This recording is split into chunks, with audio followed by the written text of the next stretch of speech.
Esse é o Ancapso e a gente vai falar sobre um caso bastante polêmico no STF, que está em julgamento lá no STF, que tem a ver com racismo estrutural e perfilamento racial.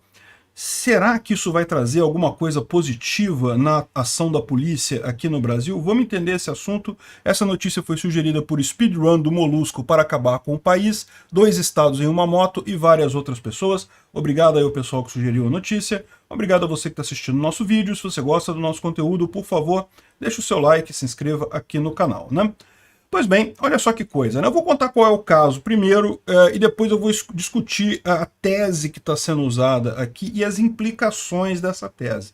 Então, o caso, o que que foi? A polícia deu uma batida num rapaz que estava simplesmente parado do lado de um carro. Aí a polícia chegou lá, achou que ele estava em atitude suspeita, parou ele lá e, de fato, achou uma quantidade pequena, 1,53 gramas, de uma substância que eu não posso falar o nome aqui no YouTube porque eles não deixam, mas que é uma substância proibida, né? Então ele foi preso por tráfico e depois de 3 anos ele conseguiu um habeas corpus porque pelo princípio da bagatela, o princípio da insignificância. A quantidade foi considerada muito pequena, ele foi considerado como usuário e daí ele foi liberado. Então ele já está livre, mas aí o governo recorreu, né, o Ministério Público recorreu, isso foi para o STF. E qual que é a tese que tem no STF agora? É aí isso que mudou. Porque até o STJ, a tese que foi adotada pela defesa, ou seja, pelo advogado do acusado, era o princípio da bagatela, o princípio da insignificância. Era muito pouca coisa, o cara era usuário, né, não estava fazendo tráfico, né? Então, isso foi aceito pelo STF. Só que agora chegou no STF, desculpa, foi aceito pelo STJ. Só que chegou agora no STF e a defesa mudou a tese dela. Por quê? Porque no STJ, um dos ministros do STJ, o ministro Sebastião Reis Júnior, da 6ª turma do STJ, quando ele deu o voto dele, ele falou que, olha só, esse caso também é um caso de perfilamento racial, de racismo estrutural. Por quê? Porque os policiais olharam o cara no carro e a única coisa que chamava atenção ali era um cara parado do lado de um carro e a única coisa que chamava atenção dos policiais era o fato dele ser negro e por isso ele teria sido abordado por ser negro, né? E é um caso de perfilamento racial e isso seria um problema. Então esse voto dele ele apontou isso além do princípio da insignificância. Como resultado disso, isso não foi considerado pelo resto do STJ, o STJ entendeu que isso não era verdade, porque a gente não sabia, ou seja, será que o policial foi só por causa da cor dele? Será que não é porque o cara estava parado numa região em que as pessoas não costumam estar paradas? Pode ter outros eventos. Ele que assumiu que o policial fez a abordagem apenas porque ele era negro, né? De qualquer forma, ele colocou toda aquela coisa que é uma realidade, na verdade, no Brasil. Existe policiais abordam muito mais pessoas de cor no Brasil do que abordam pessoas de pele branca. Então isso é um problema brasileiro, sim, isso acontece de fato. Então ele colocou esse problema no centro da coisa. Quando esse caso saiu do STJ e foi para o STF, essa virou a principal tese, né? Então, se você ler aqui no caso do Globo, parece que isso virou o tema principal.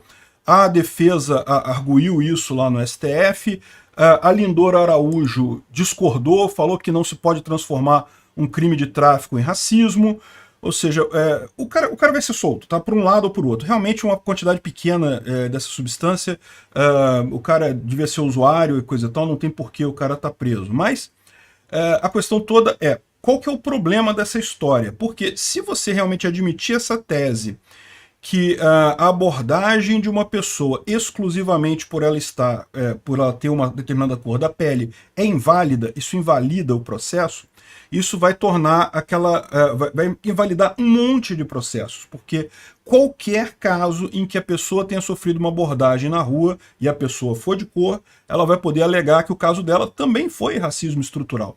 E aí, nesse caso aqui, tudo bem, o cara estava com uma quantidade muito pequenininha da substância, você pode achar que o cara não era só um usuário, né? não era um traficante, mas pode ter outros casos que o cara estava com 3 pacotes, 3 tijolos de substâncias proibidas e também foi abordado porque o pessoal desconfiou da cor da pessoa, né? E aí que eu digo para você, assim, eu acho que realmente é um absurdo, você não deveria ter isso na polícia, a polícia não deveria abordar preferencialmente uma raça ou um tipo de pessoa. Mas a verdade é a seguinte, você não sabe. Pode ser que o cara realmente... Foi o entendimento da turma no STJ. Pode ser que você não tenha elementos para dizer que foi só por causa da cor que a polícia chegou lá. A polícia deve ter olhado, os policiais são experientes, eles estão acostumados com isso, eles olham o jeito como a pessoa se comporta, o fato dela estar em pé e coisa e tal. Então, não dá para saber. Agora, para pensar. Se isso daqui passar no STF, vai ter um problema, tá? Porque vai criar esse precedente. A partir daqui, qualquer pessoa de cor que for abordada pela polícia e for presa em consequência disso, vai poder alegar esse mesmo princípio. Mesmo pessoas que supostamente possam ter cometido situações muito mais sérias, muito mais graves do que foi esse caso aqui.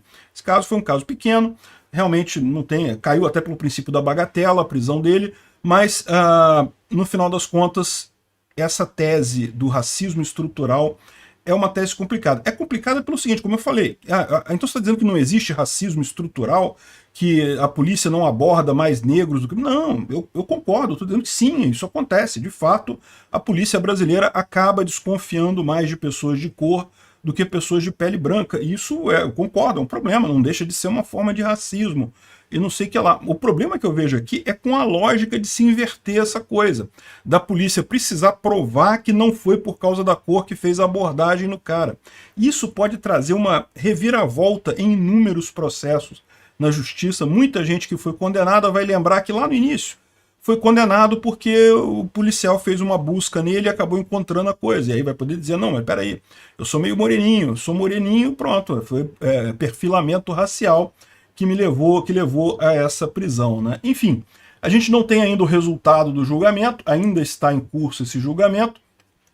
A questão toda como é que o STF vai decidir isso daí. Isso daí é uma pauta da esquerda, tá? A esquerda sempre teve essa pauta de que a polícia ela visa desproporcionalmente negros, e eles estão certos nesse ponto, é verdade. A polícia visa desproporcionalmente negros na prisão, ou na perseguição criminal aqui no Brasil. Isso sempre foi uma verdade, né?